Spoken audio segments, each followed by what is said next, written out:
frankfurti levest fogunk készíteni. Ennek több módja is van, most az egyiket bemutatom, a másikat elmondom. Van nekünk egy kellkápusztánk, ez a kellkápuszta ez kicsivel több mint 1 kg, 1 kg 30 deka, tehát volt kisebb.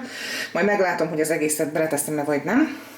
3 darab burgonya, 2 fokhagyma, 1 nagyfej hagyma, őrölt piros paprika, Himalája só, de bármilyen sót használhatsz, csak én ezt szoktam, ezt a rózsaszín sót, őrölt kömény, majoranna, fehér bors, de használhatsz feketét is, de ha gyamorbajos vagy, akkor a fehéret ajánlom, illetve ételézesítő, a habaráshoz pedig liszt, én durumlisztet, tönkölybúzalisztet, vagy teljes kiölésű fehér lisztet szoktam használni, laktózmentes tejszín használok, bármilyen tejszínt, főző tejszínt használhatsz, vagy tejfölt. Van, amikor tejföllel szoktam én is készíteni, teljesen mindegy.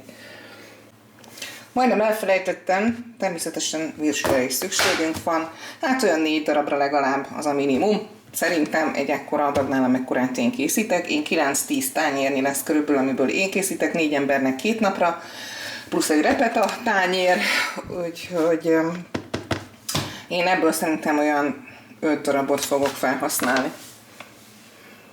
Végül úgy döntöttem, hogy 6 darabot fogok felhasználni, mert annyira gírnyog, hogy szerintem ez így okés lesz. Tehát mindent előkészítettem, felvágtam a kellkáposztát, először ilyen vékony csíkokra, aztán egy keresztbe, és annyi. Felaprítottam a burgonyát, ezek ilyen jó nagy kockák, hogy ne főjön szét, tehát vastagra vágtam. Felaprítottam a hagymát, a fokhagymát, azt egybehagytam, mert azt úgy fogom beledobni, illetve felkarikáztam a virslét, és akkor kezdjünk neki. A piklinka aljába, a gyorsfőzőnek a pikliébe teszünk egy löttyintés olajat. Én olívaolajat szoktam beletenni, de olyan olajat teszel, amilyet használsz. Oké, beletettük, és rátekerjük egyből a 20-asra, a 3-as villogjon, keverőpirítás programra, és bekapcsoljuk. Mert ugye ez az egyetlen funkció ennek a csoda kütyűnek, ami fedő nélkül tudunk használni, tudomásom szerint. Első körben én most meg fogom pirítani a virslét. Nem csak így szoktam készíteni, de majd elmondom azt is, hogy mi a másik variáció.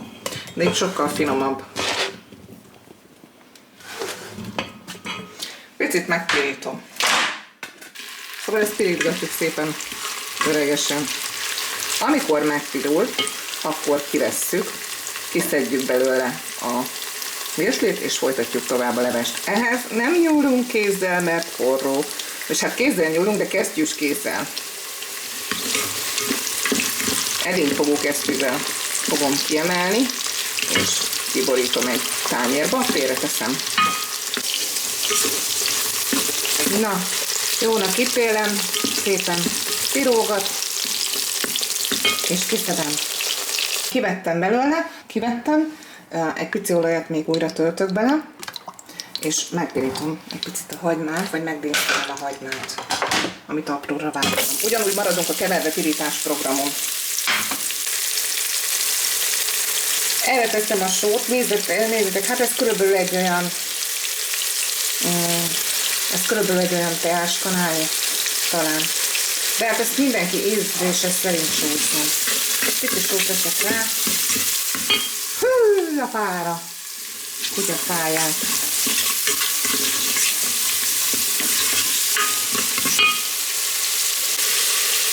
Oké, már mikor egy picit dinsztelődött a hagyma, akkor beledobom így a 2 fokhagymát, nyugodtan bele lehet zúzni is, de én így teszem bele.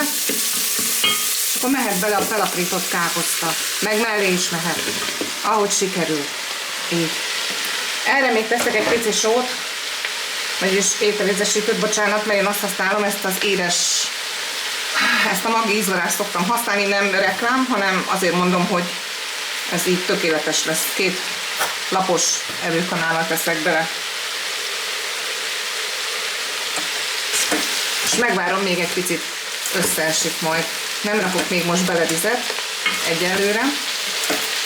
Ezt a lépést el lehet hagyni egyébként, a másik variációnál ilyenkor csak beledobom a krumplit, felengedem vízzel, belerakom még a fűszereket, és úgy főzöm meg. De csináltam már így is, és nekem ez a variáció sokkal-sokkal ízesebb. Szerintem egy olyan 1-2 percig szórakozunk vele, de hát mivel azért van kuktánk, mert nincs időnk rá, ezért úgy azt gondoljuk, hogy ez már így oké. Akkor beletesszük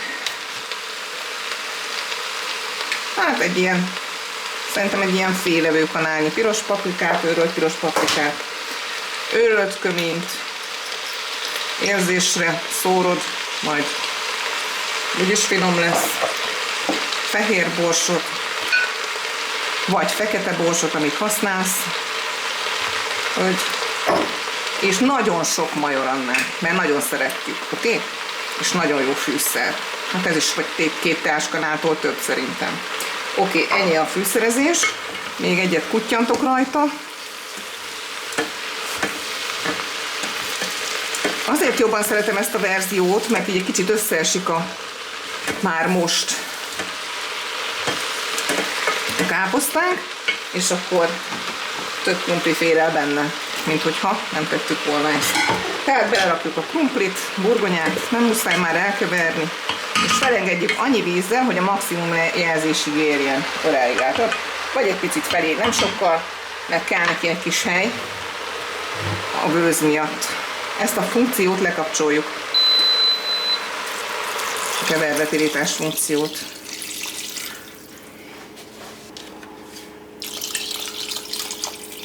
Így.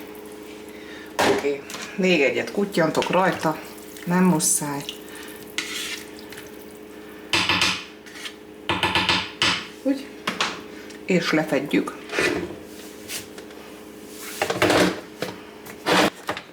Oké. Rárakjuk a leves programra. Villog, 12 perc, de nekünk nem kell annyi. Megnyomjuk, és akkor lejjebb visszük 10 percre, és elindítjuk. Ennyi bőven elég. Amikor lejárt ez a funkció, mutatom tovább. Most még felmelegít, ez azt jelenti, utána pedig jön egy visszaszámláló a 10 percről, amikor annak vége, akkor kikapcsoljuk, mert nem hagyjuk rajta a melegítési funkción. Nekünk az kell, hogy ne tartsa melegen, mert még egy habarást fogunk beletenni. Amikor majd megnyomod itt, és már nem jön belőle a gőz, akkor fogjuk leszedni a tetejét, és belerakni a habarást. Oké, ebben a pillanatban ment le a számlálónk, átvált erre a feliratra, ez nekünk nem kell a melegen tartás, hogy nemes egyszerűséggel kikapcsoljuk. És várjuk, hogy ez a gőz ne legyen. Elkészítem a habarást. Én dolólisztet használok, de bármilyet is használsz. Tehát egy evőkanál lisztet, ez egy ilyen kis puposabb liszt. Nem rakok bele többet, mert nem főzeléket szeretnék. Én főzőtejszínt használok, szerintem egy olyan 1,5 decit körülbelül. Tejfölből 1-2 decis elég, vagy egy ilyen kis poharas tejföl. Ezt már nem sózom, semmit nem csinálok bele. Van, amikor ilyenkor szoktam beletenni a őrölt paprikát, de rájöttem, hogy ha már a levesbe belefőzöm, sokkal finomabb a frankfurti leves.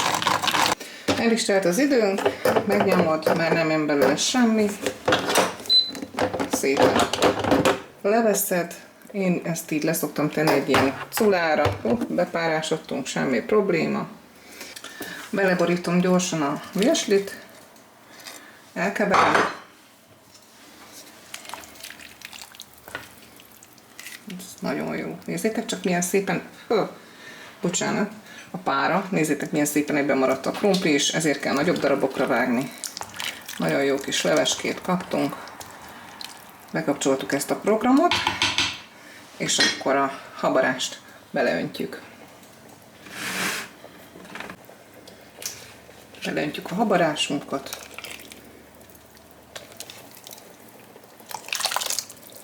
Minden cseppér kár. Elkeverjük, felrottyantjuk és elzárjuk. És kész a levesünk. Nagyon finom. Megkóstoljátok ilyenkor, ha kell még bele fűszer, akkor tesztek, vagy só, szerintem nem kell. Sőt, az elején a hagymaszórást le is lehet, ki is lehet hagyni, hagymasózását. Meg kell kóstoljam. Tökéletes, nem kell bele semmi. Nagyon jó benne a sok majoronna. Ha sűrűnek gondoljátok, akkor pedig hígabbra csináljátok ezt a habarást, vagy még egy kis vizet öntöttök bele, az a lényeg, hogy felforjon bele, és utána elzárjuk, és kész.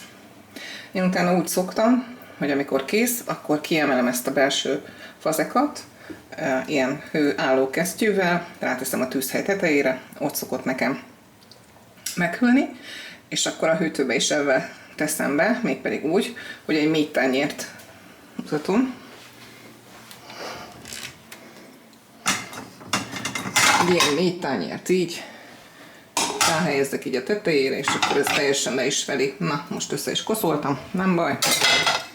Szóval így szoktam utána eljárni. Na, mindjárt felrottyam. Rotty. Megkezd habzani. Már is zárom, mert még úgyis melegszik, és pont jó lesz. Még annyit akartam mondani, hogy én mindig ilyen műanyag kanállal szedem, hogy ne karcoljam ezt a belső teflon bevonatot. Kavarni pedig általában fakanállal szoktam. Nem általában, hanem fakanállal szoktam. Szedek is kihűlni a familinek. Így néz ki. Főzzétek meg, mert tényleg nagyon finom és nagyon egyszerű. És gyors.